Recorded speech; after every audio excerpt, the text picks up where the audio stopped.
किया था किस तरह से पौलुस रसूल हमें एक रैडिकल डिसाइपल ऑफ क्राइस्ट नजर आता है, और उसके साथ ही was a radical disciple of गेमेलियल।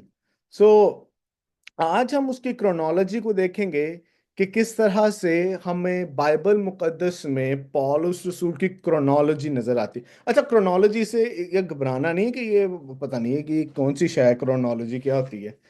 Chronology का मतलब है एक सीक्वेंस, जिंदगी का, खिदमत का और जिंदगी का एक सीक्वेंस। ठीक है, हम उसको स्टडी करेंगे। और हमने आई थिंक लास्ट टाइम ये इसको स्टडी भी किया था कि पौलुस रसूल एडी 34 में, यानी 34वीं ईस्वी में, वो मसीह यीशु पर ईमान लाया। अब यहां से हम आज की बात का आगाज करेंगे, जिसका जिक्र हमें अमाल की किताब उसके 9वें बाब में मिलता है। सो इसके बाद हम देखते हैं कि पौलुस रसूल जब उसने मसीह को कबूल किया है और मसीह के साथ उसका एनकाउंटर हुआ है, राइट आफ्टर दैट इन 34 से 47 एडी तक आपको पौलुस रसूल के अर्ली ट्रेवल्स नजर आते हैं। ठीक है, सेकंड पॉइंट क्या है, आफ्टर कन्वर्शन क्या हुआ है? पौलुस रसूल के अर्ली ट्रेवल्स नजर आते हैं 34 एडी से लेकर 47 एडी तक। और ये फौरन उसने अपनी कन्वर्जन के बाद शुरू कर दिया है। मेरे साथ देखिएगा, गलतियों का खत पहला बाब उसकी 17वीं आयत, कोई भी ये आप में से पढ़ दे। गलतियों का खत पहला बाब उसकी 17वीं आयत।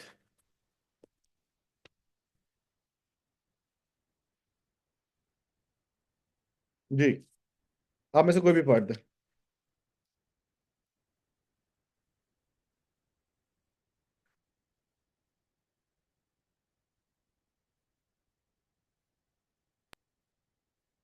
पहला बाप 16 है। 17वीं आयत, 17th।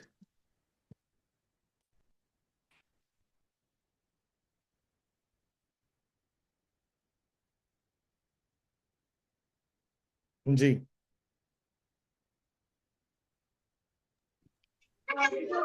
ओके। गलतियों उसका पहला बाप हम्म। की 17वीं आयत। और हम्म। ना यरूशलेम में उनके पास गया, और ना और जो मुझसे पहले रसूल थे, बल्कि फौरन अरब को चला गया। फिर वहां से दमिश्क को वापस आया। फिर हम्म। 3 वर्ष के बाद मैं कैफा से मुलाकात करने को यरूशलेम गया, और 15 दिन उसके पास रहा। हम्म। आमीन। सो यहाँ पर हमें देखते हैं कि अब थोड़ा सा सिनेरियो को जरा आप सोक करें, उसको फील करें कि यहाँ पर प्ले क्या हो रही है, बातें प्ले हो क्या रही हैं। कि हेड ऑफ द चर्च वो कौन है? पतरस। पतरस, यूहन्ना और याकूब, इनको चर्च का पिलर माना जाता था। बिल्कुल उस तरह से कि वो उस टाइम के बड़े बड़े पोप थे।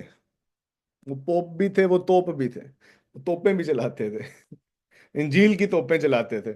So they they were the pillars of the church.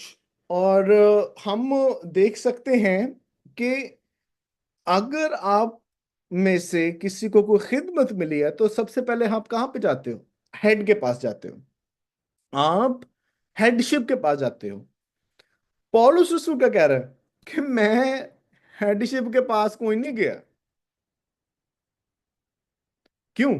Because he new कि जो उसका एनकाउंटर हुआ है वो सच्चा है, और जिसके साथ उसका एनकाउंटर हुआ है उसने उसको खिदमत के लिए बुलाया है। आमीन। And that is why, that is the reason हमें यहां पर यह दिखाई देता है कि ही वेंट टू अरेबिया।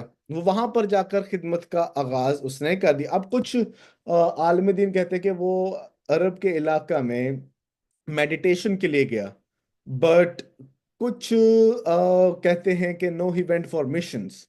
मैं इस तरफ इंक्लाइंड हूं कि yes, he went there for missions, और खुदा वहां पर उससे कसरत से इस्तेमाल कर रहा था। सो जब वो अर्ली ट्रेवल्स की बात आती है तो सबसे पहले क्या हुआ है? ही वेंट टू अरेबिया, और वहां पर जाकर उसने खिदमत का आगाज किया। और उसके बाद वो दोबारा से दमिश्क में गया है, वहां पर उसने इबादत खानों में खुदावंद की मुनादी करना शुरू की है।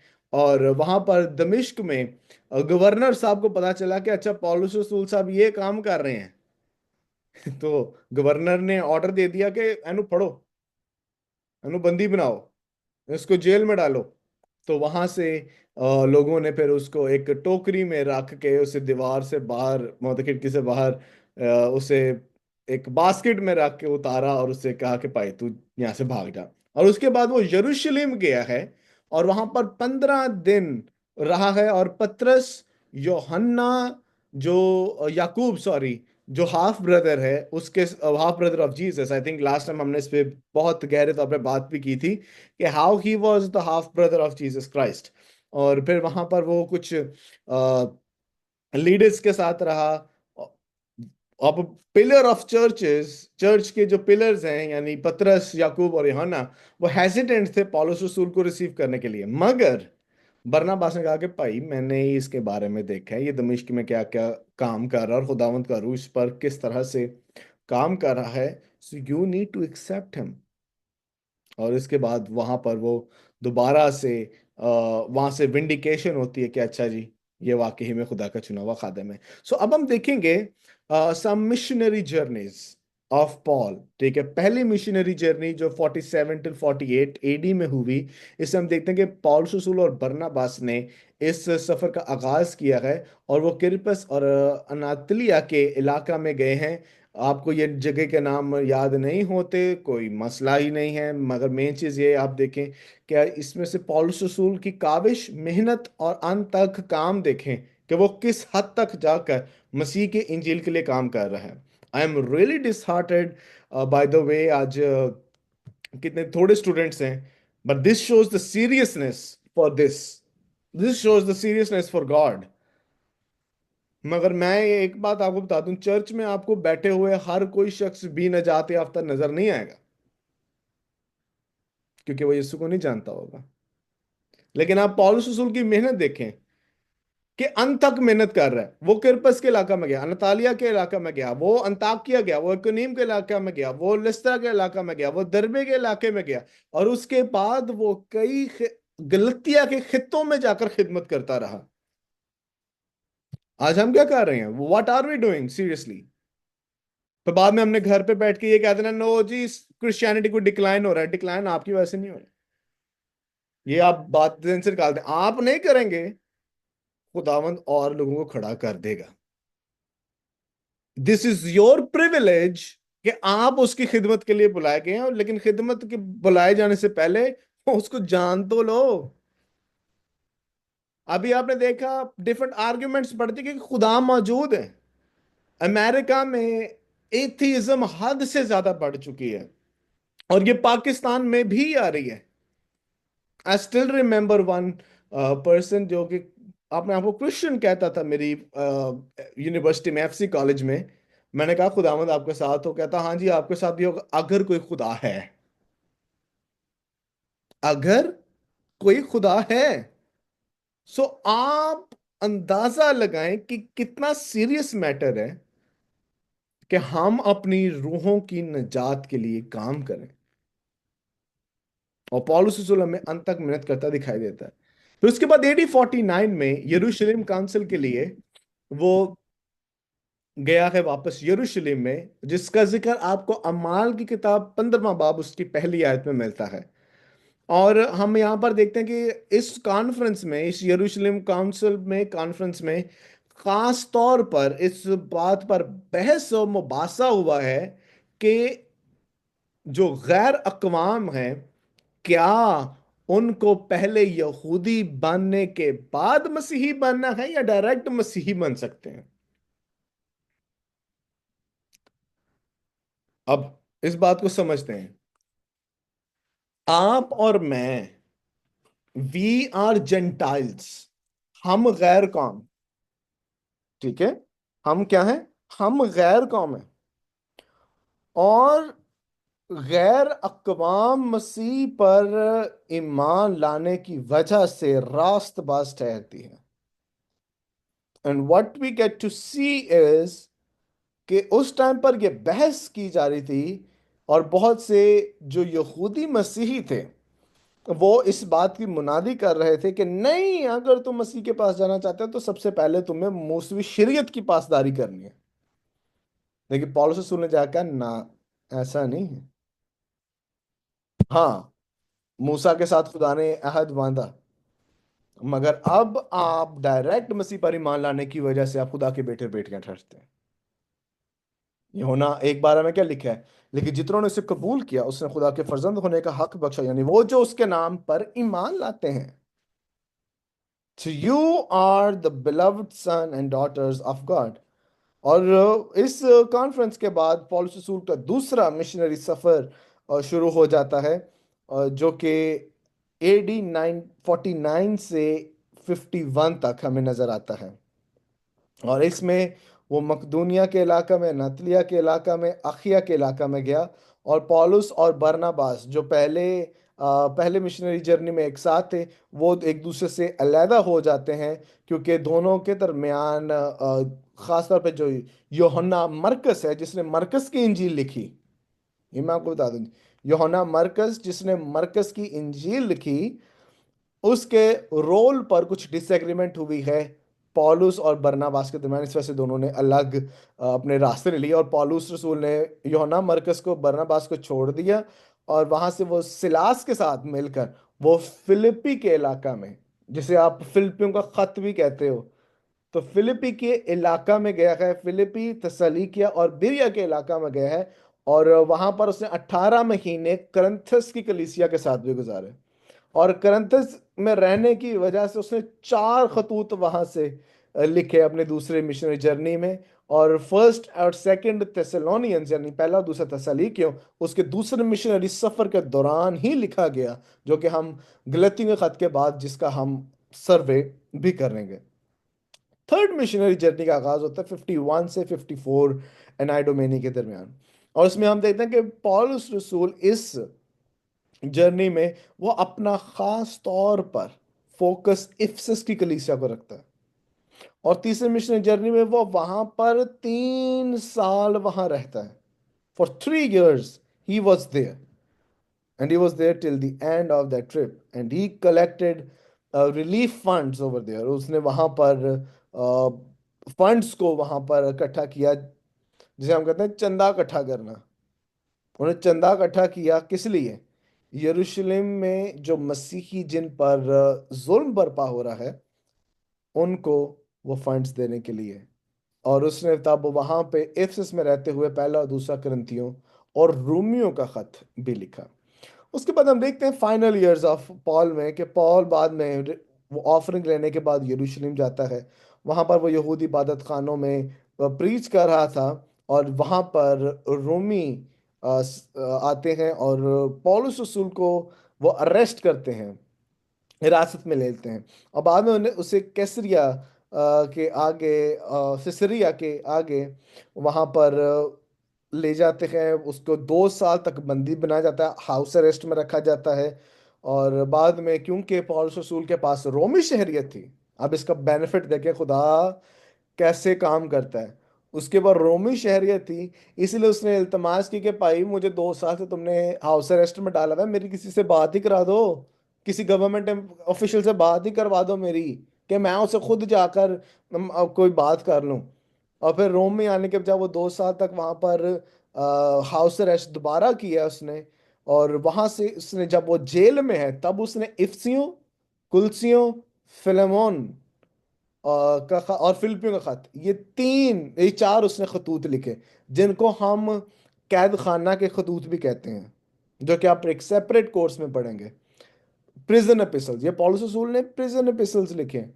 आप अंदाजा लगाएं थोड़ी देर के लिए, आपको जेल में डाल दिया जाए, क्या आप कभी किसी शख्स से कहोगे खुश रहो? आज हमारे पास पैसे नहीं होते तो हम कहते हैं भाई क्या करें। जी जी। सर ये इतनी सारी बातें याद कैसे करनी है? इसको बस आपने सर्वे करना है, कि बस मैं आपको बता रहा हूँ कि आपको थोड़ी थोड़ी ये चीजें याद रहे, सारी चीजें याद करने की जरूरत नहीं है। I know it's a lot of information. मेरे साथ ये प्रॉब्लम है कि ये जो स्वानेहा उमरी होती है, ये जो हम पढ़ते हैं, उसमें ये जो ऑटोबायोग्राफी। जगें आती हैं, आती है, इनको किस तरह याद रखने का कोई तरीका है? मैं आपको कुछ, एक तो मैं अपने ये नोट्स पे सेंड कर दूंगा, दूसरा आपको मैप पे जी। सेंड करूंगा। ठीक है, मैप पे ओके। वो लाइंस के साथ बना हुआ है कि अच्छा पॉलुस रसूल यहाँ पे गया, यहाँ। मुझे अब आकर ये चीजें याद हुई हैं आफ्टर 7 years, हाँ। So don't worry. आप, ये मैं सही कह रही हूँ ना? ठीक है, तो अभी वो हमें अभी आपको 7 months नहीं हुए, मैं 7 years के बाद मैंने किया है, सो डोंट वरी। ठीक है, don't worry about that, will हाँ। Get to that. सो मगर आपने ये मेन मेन बातें याद रखनी है कि कहाँ से कौन सा खत लिखा जा रहा है, क्योंकि वो आपको कॉन्टेक्स्ट बताता है उस खत को जानने के लिए। आपको पता है पॉलुस रसूल के खत बिल्कुल ऐसे हैं कि जनाब हैरिसन मेरे पास सामने बैठा हुआ है और मैं फोन पे किसी से बात कर रहा हूँ कि हाँ जी जनाब क्या हाल है, तो हैरिसन सिर्फ मेरी बात सुन सकता है, लेकिन जो मैं फोन पे बात कर रहा हूँ वो नहीं से पता, ही डजंट नो। तो खत भी ऐसे ही है कि हमें एक तरफा बात पता चल रही है, दूसरी तरफ क्या हो रहा है वो नहीं पता, लेकिन हमने उस एक तरफा बात की बात को ऐसा एनालिसिस करना है कि हमें दूसरी तरफ जो मसाइल डेवलप हो रहे हैं हम उसके बारे में स्टडी कर सकें। सो ये आपको चीजें पता होनी चाहिए थोड़ी थोड़ी। सो एट द एंड हम देखते हैं कि पॉलुस रसूल, ट्रेडिशन के मुताबिक कहा जाता है कि पॉलुस रसूल ने आखिरी जो रोमन इम्प्रिजनमेंट है उसमें उसने पहला और दूसरा तिमोथियस का खत लिखा, उसके बाद तीतस का खत लिखा, और उसके बाद नेहरू ने पौलुस रसूल को उसका सर कलम से धड़ से अलग कर दिया। सो ही वॉज beheaded। सो हम यहाँ पर अब देखेंगे Paul's gospel. I am just going to go through really really fast, super fast, Paul's gospel. अभी हमने देखा कि पौलुस रसूल की इंजील की मुनादी हमें किस तरह, किस हद तक हमें zealous नजर आती है। बट लेट अस एग्जामिन कि पौलुस रसूल प्रीच क्या कर रहा था। ठीक है, तो ये 4 पॉइंट्स है, 4 पॉइंट्स देखें। Number 1, Paul's gospel indicated all humanity for crime of rejecting God and his rightful authority। पौलुस रसूल की इंजील इंसान की गुनाह आलूदा फितरत और खुदा के जलाल से महरूम हो जाने के ताल्लुक से थी। ठीक है, दूसरी बात, the focus of Paul's gospel was Jesus. मस पौलुस रसूल की मुनादी का मरकज यीशु मसीह था। अब यीशु मसीह के ताल्लुक से वो उसकी बशरियत और उसकी अलूहियत के ताल्लुक से वो बात कर रहा है। Number 3, salvation is a free gift granted to believers, कि नजात खुदावंद की तरफ से उसके फजल के वसीला से एक तोहफा है। और चौथी बात, the union of believers with Christ brings them into union with believers in the body of Christ. यानी जब आप खुदा के साथ मिलाप हो जाता है, आप उसके बदन के साथ भी मिलाप कर लेते हैं, यानी यूनाइटेड रहते हैं। तो 4 फीचर्स हमें नजर आते हैं। नंबर 1, इंसान की गुनाह आलूदा फितरत के बारे में सिखा रहा है। नंबर 2, मसीह यीशु की अलूहियत और बशीरत के ताल्लुक से सिखा रहा है। नंबर 3, वो ये सिखा रहा है कि नजात खुदावन की तरफ से एक मुफ्त तोहफा है। और नंबर 4 ये कि जब आपका मिलाप मसीह यीशु के साथ हो जाता है, आप उसके बदन के साथ भी हिस्सेदार होते हैं। So this was all Paul's teaching and chronology.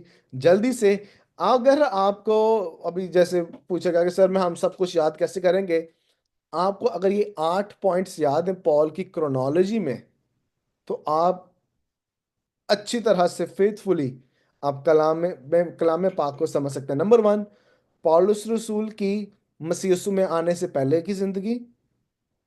Number 2, पौलुस रसूल की कन्वर्जन, यानी मसीह को कबूल करना। Number 3, early visit of Jerusalem, यानी यरूशलेम में पहले उसकी वहां यरूशलेम में जाना। चौथा, पहला मिशनरी जर्नी। पांचवा, दूसरा मिशनरी जर्नी। छठा, तीसरा मिशनरी जर्नी। सातवां, पौलुस रसूल को कैद खाना में डाल दिया जाना दोबारा से। और आठवां, पौलुस रसूल के आखिरी अयाम। सो ये अगर 8 बातें आपको पौलुस की पता है, आप उसके खतूत में से, पौलुस रसूल के खतूत से आप बहुत सी बातों को सीख सकते हैं। Now let's come to a crucial point. और आज आपको मैं फजल खुदा असाइनमेंट भी एक दूंगा ताकि आप इसको कीप अप कर सकें। Let's move to the next point, और बफजल खुदा नेक्स्ट क्लास से हम शुरू कर देंगे सर्वेस, और सर्वेस भागे जाएंगे। अगर आपको ये चीजें सब पता है तो सर्वेस आपके लिए इजी हैं। अब हम सीखेंगे पौलुस रसूल के खतूत की तफसीर कैसे करनी चाहिए। ठीक है, पौलुस रसूल के खतूत की तफसीर कैसे करनी चाहिए। इससे पहले कि मैं आपको जवाब दूं, I want you all to speak. आप क्या क्या समझते हैं कि कैसे तफसीर करनी चाहिए। तफसीर मतलब होती है उसकी, उसके मायने को कैसे समझना चाहिए। जी। क्योंकि जिस तरह जितने भी खत हैं बाइबल में लिखे हुए हैं उन्होंने सब कलीसियाओं को लिखे हैं। और जिस तरह जैसे आपने कहा कि अगर हम उसकी बैकग्राउंड देखें कि अगर उसको अच्छे तरीके से उसको पढ़ें तो हमें जो दूसरी साइड पे जो कुछ हो रहा है वो समझ में आता है। तो ये सिंपली जो मुझे समझ आता है वो ये है कि वो कलीसिया को यही हदायत कर रहा है कि खुदा के साथ चलना है, और जो उनमें लड़ाई झगड़े हैं उनको खत्म ही रखना है। और व्हाट एल्स हम कह सकते हैं कि दुआ किस तरह करनी है, ये सिंपल चीजें हैं। अच्छा चले, और कोई। जी जी, अगला कोई बताना चाहे। How should we interpret Paul epistle, हमें पौलुस रसूल के खतूत की तफसीर कैसे करनी चाहिए। ये मैंने आपको बताया, कुछ भी बात करो। जी जी। सर जो जैसे मतलब कलीसिया में जो चर्च में जो उसे जो डिस्टरबेंस नजर आती थी, यानी जहां जहां उसे वो कमियां नजर आती थी तो उसके हिसाब से वो कलीसिया को मतलब उस इंटरप्रेट करता था जो भी खुदा की तरफ से उसको गाइडेंस मिलती थी। तो इस तरह भी हम समझ सकते हैं। हम्म। चले एमिली, आप अपना इनपुट दें, क्या आप क्या समझती हैं। सर ऑनेस्टली मुझे क्वेश्चन की समझ नहीं आई, आपने क्या पूछा है? तफसीर कैसे करनी है, पौलुस रसूल के खतूत की तफसीर कैसे करनी है। तफसीर, अच्छा मुझे ये बताओ तफसीर करना होता क्या है। मे बी मायने को समझना। मुझे इंटरप्रेट नहीं करना, आइडिया। इंटरप्रिटेशन होता है। बिल्कुल आप ठीक कह रहे हो, आपने गलत नहीं कहा। इंटरप्रिटेशन का मतलब होता है किसी बात को समझना। ठीक है, उसके मायने को, मफहूम को समझना। सो मेरा ये सवाल है, हम कैसे पौलुस रसूल के खतूत की तफसीर करें। एक कोर्स है जो आप पढ़ोगे, उसे कहते हैं इल्म तफसीर, यानी बाइबल मुकद्दस की तफसीर कैसे करनी है। तो अभी मैं सिर्फ बात कर रहा हूँ पौलुस रसूल के खतूत की तफसीर कैसे करनी है। इसके बाद मैं समंथा से पूछूंगा। यू नीड टू आंसर बेटे। पॉल की लाइफ के जी जी, पॉल की क्या क्या आपने। पॉल की कंप्लीटली लाइफ को स्टडी करके हम उसके, सॉरी इंटरनेट बहुत फ्लक्चुएट कर रहा है ओके, सिग्नल। नो, अब बिल्कुल ठीक कह दिया आपने कि पॉल की लाइफ की को समझते हुए हम उसके खतूत की तफसीर कर सकते हैं। That's very good answer. देख लो, आप तो डर रहे थे कि आपको नहीं पता, you know it. Okay Samantha, आप बताओ जी बेटे के। Okay, has she left, oh no she is here. How can we interpret Pauline एपिसल्स।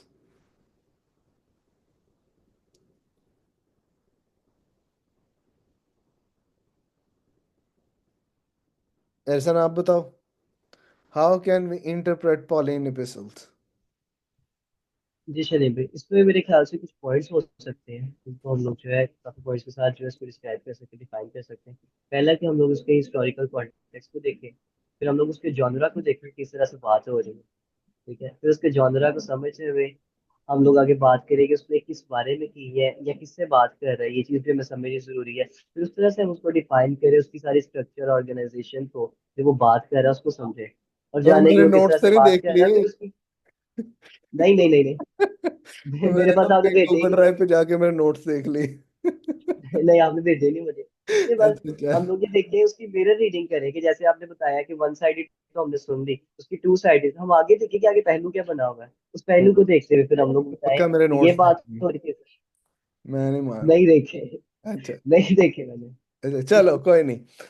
बिल्कुल आधी आधी से ज्यादा बातें तो हैरिसन ने कर दी हैं, लेकिन there are three different ways जिसकी अगर हमें पता हो तो हम पौलुस रसूल के खतूत का सही तफसीर हर कोई करता है। मैं आपको साथ में बताऊं, तफसीर हर कोई करता है, क्योंकि जिसके पास दिमाग है जो पढ़ता है वो तफसीर करता है। मगर मेरा एम ये है कि हम सही तफसीर कैसे कर सकते हैं। ठीक है, मेरा एम क्या है, आपको सिखाना कि हम सही तफसीर कैसे कर सकते हैं। तो तीन तरीकों से हम पौलुस रसूल के खतूत की तफसीर कर सकते हैं। Number one, interpret Paul's letter with historical sensitivity, यानी पौलुस रसूल के खतूत को उसके तारीखी पस मंजर के मुताबिक तफसीर करनी। पौलुस रसूल के खतूत को हर खतूत के तारीखी पस मंजर के मुताबिक तफसीर करनी। अब मिसाल के तौर पे, मैं यहां पर एक दोस्त है अमेरिका में, मैं उसे कहता हूं यार I want to have hot dogs with you, और वो गलती से टेक्स्ट मैसेज चला जाता है हैरिसन को। हैरिसन कहेगा पाइन है पाकिस्तान च केड़ा हॉट डॉग आंदा है? ठीक है। या गलती से मैं अमेरिका वाले दोस्त को मैं कहता हूं यार चला पावे खान चलिए, और समझ आनी है? नहीं समझ आनी, क्योंकि कॉन्टेक्स्ट फर्क है। पौलुस रसूल जब भी खतूत लिख रहा है वो एक स्पेसिफिक कल्चरल और हिस्टोरिकल कॉन्टेक्स्ट के मुताबिक लिख रहा है, और हम मुफस्सरीन, मुफस्सर वो होता है जो तफसीर करता है। बहुत से मुफस्सरीन इस बात को गलत तौर पे तफसीर कर देते हैं, कई खतूत की गलत तशरीहात पेश करते हैं, क्योंकि उनको हिस्टोरिकल पर्सपेक्टिव्स पता नहीं चल रहे। मिसाल के तौर पर गिलतियों का खत है, ठीक है, गिलतियों का खत है। हम उसको देखते हैं, कोई भी आप में से रीड कर दे, गलतियों 5वां बाब उसकी दूसरी आयत।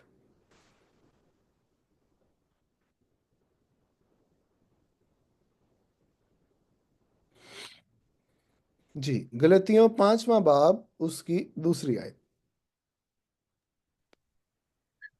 इस्लाम का जिसमें लिखा है, हम्म देखो मैं पौलुस तुमसे कहता हूँ कि अगर तुम खतना कराओगे तो मसीह से तुमको कुछ फायदा ना होगा, हम्म। अब बल्कि मैं हर एक खतना आमीन पढ़ो पढ़ो पढ़ो पढ़ो। अच्छा।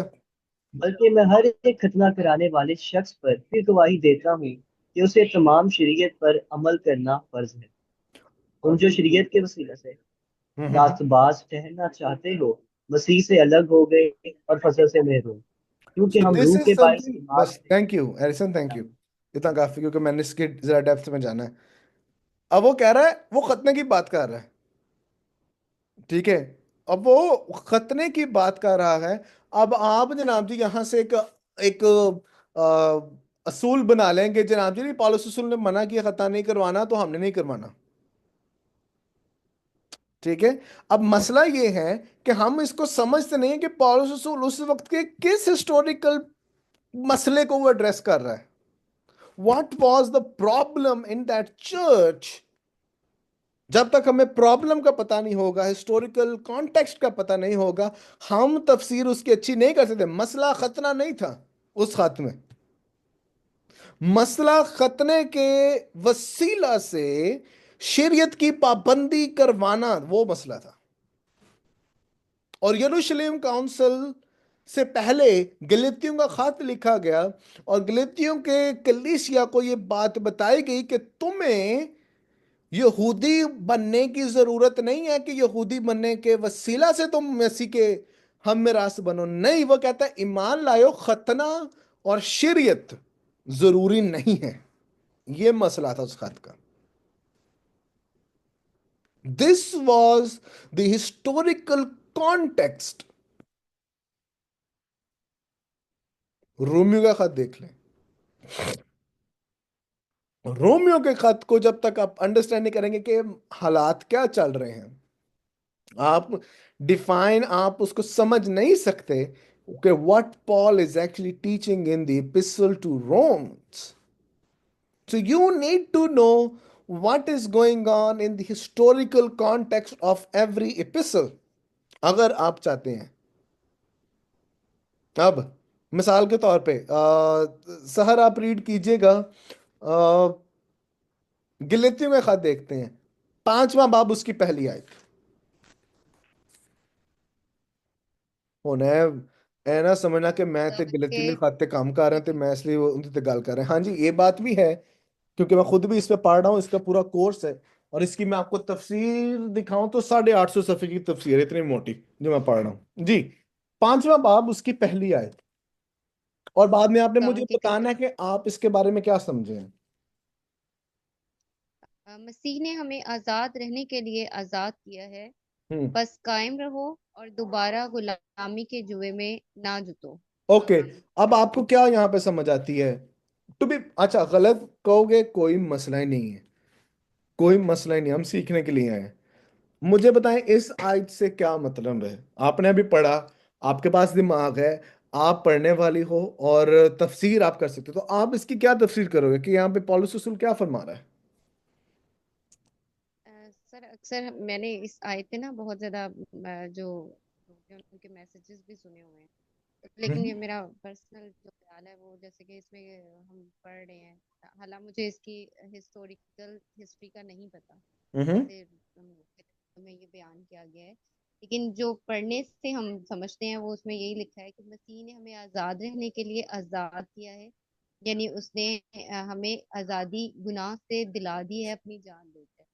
ठीक है। अच्छा। और उसने कहा कि कायम रहो। और सर आप फंसे नहीं प्लीज। नहीं नहीं, अब बात तो करें।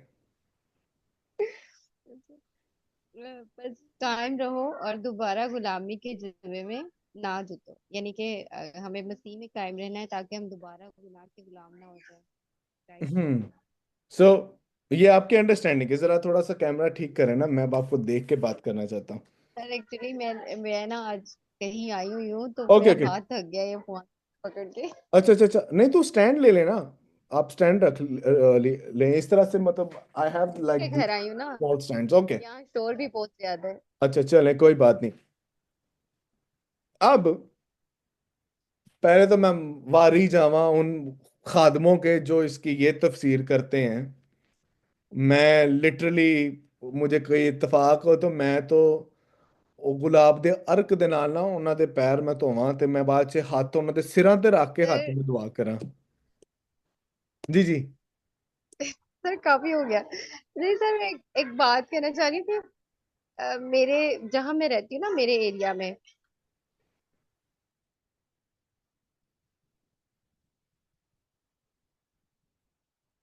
ओहो, आई गेस कोई ना कोई आ गया।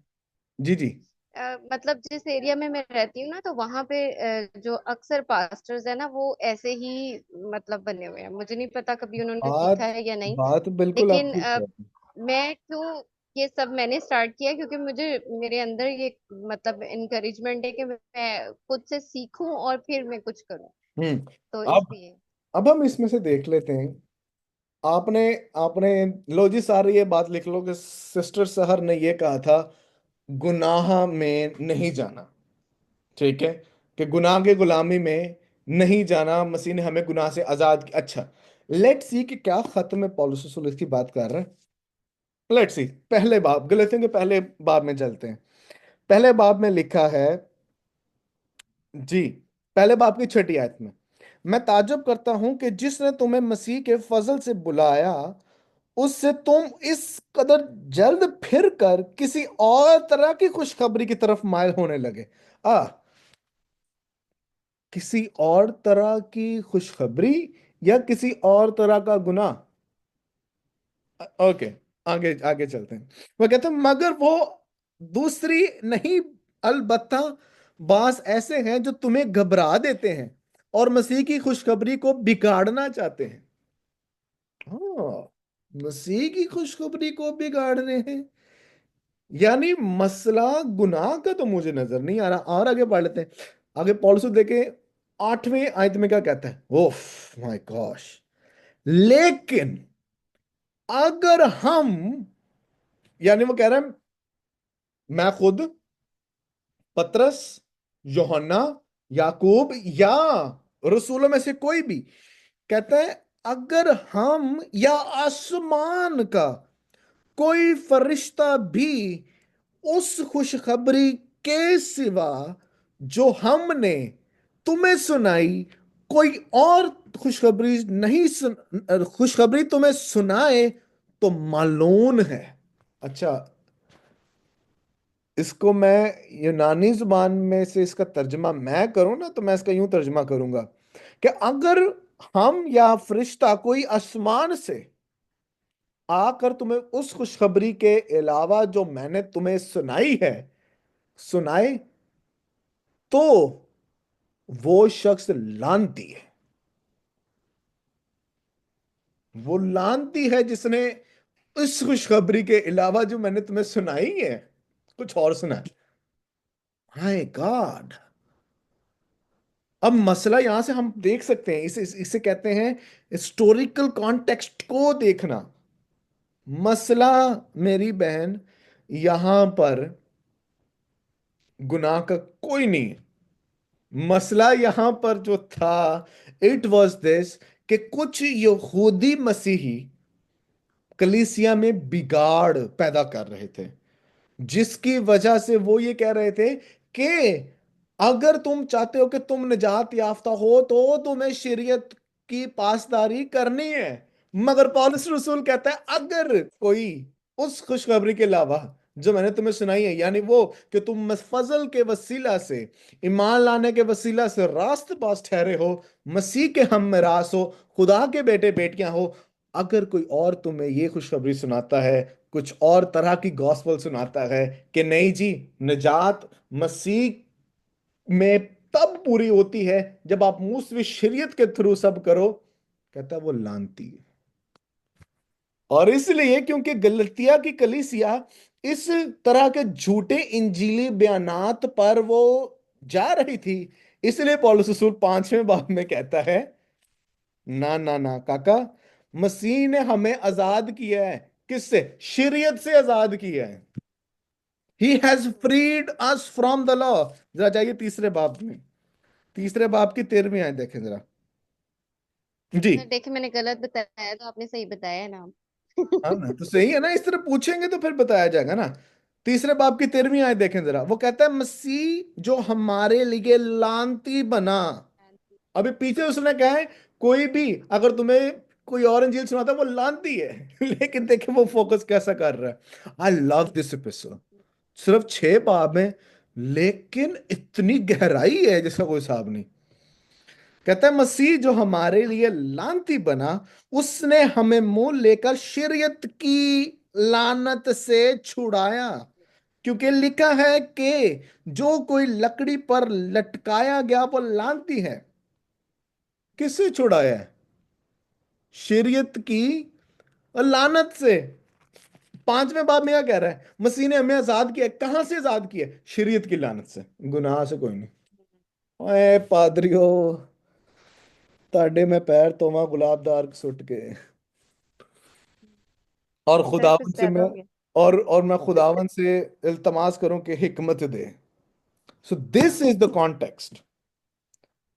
अब आपको समझ आ रही है कि अगर आपको हिस्टोरिकल पर्सपेक्टिव कॉन्टेक्स्ट का नहीं पता, आप गलत तफसीर करेंगे और चर्च का बेड़ा गर्क करेंगे। मैंने अपने से कोई बात की है? इससे बात की है, टोटली इससे बात की।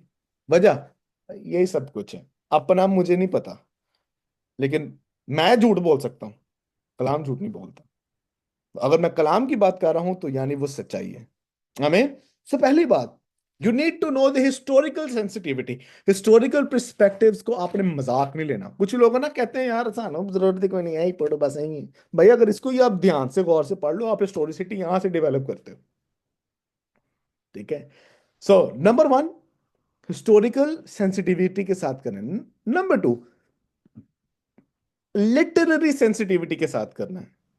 ठीक है। अब लिटरेरी सेंसिटिविटी से क्या मुराद है कि एक आयत को पकड़कर उस पे अपने ख्यालात नहीं डालना, बल्कि पॉलस रसूल पीछे और उस आयत में और उसके बाद क्या बात कर रहा है उस सब को स्टडी करना है। मिसाल के तौर पर निकालें जी, रोमियो का खत तीसरा बाब उसकी 23वीं आयत, मशहूर जमाना आयात, उन पादरियों उन कुदाम के नजरिया से जिनको मैं आग वाला पादरी भी कहता हूं जी। सो रोमियो तीसरा बाब उसकी 23वीं आयत पढ़िएगा जरा। अब मैं जरा रखता हूं हॉट सीट पे, किसको रखूं आप मैं? एमिली को मैंने खड़का दिया है, मैंने इसको जरा बच्चे को अपने मैंने तंग कर लिया।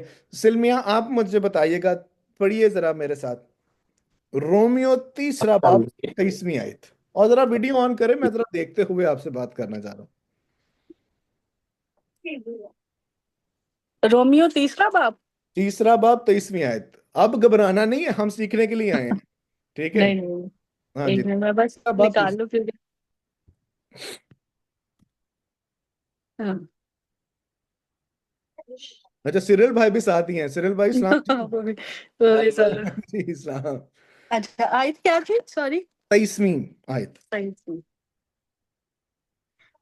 सॉरी। हम्म। हाँ, इसलिए कि सब ने गुनाह किया और खुदा के जलाल से महरूम है। बस बस एक आयत पढ़नी। अब मुझे बताओ इस आयत का मतलब क्या है? इसके के सब ने, जब पूरी दुनिया ने गुनाह किया है हम्म। तो अब खुदा का जो जब इंसान ने गुनाह किया तो ऑटोमेटिकली वो खुदा से जो है वो डिस्कनेक्ट हो गया है। लेकिन हम्म। जब खुदावंद यीशु मसीह आया, उन्होंने हमें अपनी जान दे के हमें दोबारा कनेक्ट कर दिया। आप दोबारा कनेक्ट कर दिया, अच्छा। वाकई। हम्म, हम्म। ये अच्छा, मेरा कॉन्सेप्ट है। नहीं आपका मसला ये है ना, हमने अपने अपनी थियोलॉजियां खुद बनाई हुई हैं, हम्म। इसमें से हमने थियोलॉजी नहीं अपनी बनाई। हाँ कुछ जी। लोग ना, कुछ लोग बड़ा क्रिटिसाइज कहते हैं यार मैं थियोलॉजियां पढ़ने की जरूरत नहीं है। भाई हर किसी के पास अपनी थियोलॉजी होती है, ये बात याद रखो। Hmm. Hmm. Theology is knowledge about God. Hmm. आप जो खुदा के बारे में सोचते हो वो आपका नॉलेज है। ठीक है। अब यहाँ पे पहला जो लफ्ज है वो क्या है? इस इस। लिए। अब ये इसका क्या मतलब है? इसका मतलब आपको पता चलेगा जनाब जब आप 21वीं आयत से पढ़ोगे, क्या आगे लिखा है? मगर अब शरीयत के बगैर खुदा की एक रास्तबाजी जाहिर हुई है, जिसकी गवाही शरीयत और नबियों से होती है, यानी खुदा की वो रास्तबाजी जो मसीह यीशु में पर ईमान लाने से सब ईमान लाने वालों को हासिल होती, क्योंकि कुछ फर्क नहीं, इसलिए कि सब ने गुनाह किया। अब सब ने गुनाह किया था, वो खुदा से दूर हो चुके थे, और इंसान के अंदर हमेशा ये ख्वाहिश रही कि वो खुदा तक रसाई हासिल करे। पैदाइश की किताब 11वां बाब पढ़ो, बाबुल का बुर्ज, वो खुदा तक रसाई हासिल करना चाह रहे थे। They wanted themselves to be self righteous, मगर वो कहता है शरीयत जब दी गई तो लोग समझ रहे थे कि शरीयत की वजह से वो खुदा की तरफ रास्तबाज ठहरते हैं। मगर आगे कहता क्या? कहता है नहीं, सब ने गुनाह किया। और इसके और ही कॉन्टेक्स्ट में देखें, और इसके कॉन्टेक्स्ट में देखें तो 10वीं आयत पढ़ें। 10वीं आयत में कहता है चुनाचे लिखा है कि कोई रास्तबाज नहीं, एक भी नहीं, कोई समझदार नहीं, कोई खुदा का तालिब नहीं, सब गुमराह हैं, सब के सब नकम्मे बन गए, कोई भलाई करने वाला नहीं, एक भी नहीं। जब ये पीछे से पढ़ेंगे पता चलेगा ओह अच्छा, इंज दे भी लोग हैं किसन। इसलिए पौलुस रसूल कहता है कि सब ने गुनाह किया और नकम्मे होने की वजह से खुदा के जलाल से महरूम रहे, नाराज होने की वजह से खुदा के जलाल के महरूम रहे, गुमराह होने की वजह से खुदा के जलाल से महरूम रहे, और बुरी जुबानें बोलने की वजह से वो खुदा के जलाल से महरूम रहे। मगर ये एंड नहीं है। लोग ना इसको बड़ा प्रीच करते हैं, सबने गुनाह किया है, मार डाला मार डाला। 23वीं आयत में अगर पौलुस रसूल बता रहा है सब ने गुनाह किया और खुदा के जलाल से महरूम है, 24वीं आयत पढ़े, वो कहता है मगर। I love these conjunctions. Grammatical जुबान में से कहते हैं कंजंक्शन, जोड़ना। जोड़ जिंज टांका नहीं होता, दो दो ਤੁਸੀਂ ਲੋਹੇ ਦੇ ਪੀਸ ਜੋੜੋ ਉਹਨੂੰ ਟਾਂਕਾ ਲਾਉਂਦੇ ਹੋ, ਉਹ ਕੰਜੰਕਟ ਹੋ ਜਾਂਦਾ। कंजंक्शन एक थॉट को जोड़ता है। कहते हैं, मैं इसको यूं पढ़ता हूं, जब भी मैंने ये अगर मगर पस आता है तो मैं इसको इस तरह से पढ़ता हूं। इसलिए कि सब ने गुनाह किया और खुदा के जलाल से महरूम है, मगर मगर मगर मगर मगर मगर मगर मगर मगर मगर उसके फजल के सबब से, उस मखलसी के वसीला से जो मसीह यीशु में है, मुफ्त और रास्तबाज ठहरे। बात गुनाह की नहीं थी यहां पे, बात इस टेक्स्ट की ये थी, हम रास्तबाज कैसे ठहरते हैं। Get it? So literary sensitivity आपकी बहुत मैटर करती है। बिल्कुल इसको आप गलतियों के 5 बाब पहली आयत के मुताबिक भी ले सकते हो। सहर आपसे बात कर रहा हूं मैं, 5वें बाब की पहली आयत के मुताबिक भी आप इसको लिटरेरी कॉन्टेक्स्ट में देख सकते हो। सो दिस इज रियली इंपॉर्टेंट कि आप लिटरेरी कॉन्टेक्स्ट को स्टडी करो। तीसरी और आखिरी बात, interpret Paul's letters with theological and hermeneutical principles. यानी पॉलस रसूल अगर एक जगह पर बात कर रहा है, एक खत में अगर एक चीज बयान कर रहा है, तो अपनी थियोलॉजी उस एक चीज पर नहीं बना लेनी, बल्कि इल्म तफसीर के असूलों को याद रखते हुए आपने पॉल रसूल के सारे खतूत का जायजा लेते हुए फिर आपने थियोलॉजी बिल्ड करनी। मिसाल के तौर पे इफ्सियों 2 बाब उसकी 8वीं आयत, तुमको ईमान ही से फजल के वसीला से नजात मिली है। अच्छा, निजात याफ्ता हो गए, now what should we do? Should be just, अब हमें पता है कि अच्छा जी निजात याफ्ता हो गए हैं, तो अब मैं गुनाह पर गुनाह करूं? ना, ये बात नहीं है। रोमियो 6 बाब, क्या हम गुनाह पर गुनाह करते जाएं? नहीं। फिर करना क्या है? रोमियो 12वां बाब, रोमियो 8वां बाब, हम मसीह के हम शक्ल होने के लिए बुलाए गए हैं। सो एक खत को पढ़ते हुए आपने हतमी फैसला नहीं दे देना, ये मतलब है। नो, उसकी थियोलॉजी को स्टडी करना है। इसलिए हम पूरा कोर्स सिर्फ पौलुस रसूल के खतूत को स्टडी कर रहे हैं। और पॉल बड़ा औखा है, पतरस अपने खत में कहता है उन्हें समझना थोड़ा औखा है, और वाकई बड़ा औखा है, क्योंकि ये बिल्कुल ऐसे ही है कि पौलुस रसूल ने एक ही खत में सब कुछ नहीं डाल दिया। पौलुस रसूल ने अपने दिल और खुदा के कलाम को चंक्स में डाल दिया है, डिफरेंट डिफरेंट खतूत में, और हमें उसे हार्मोनाइज करना है। ये बिल्कुल उसी तरह से कि इंजीलें हमारे पास 4 है, मगर इंजील एक ही, वो यीशु की है, लेकिन हमें उसके 4 नजरियात नजर आते हैं, और हम उन 4 नजरियात में से एक मसीह को हम समझने की कोशिश करते हैं।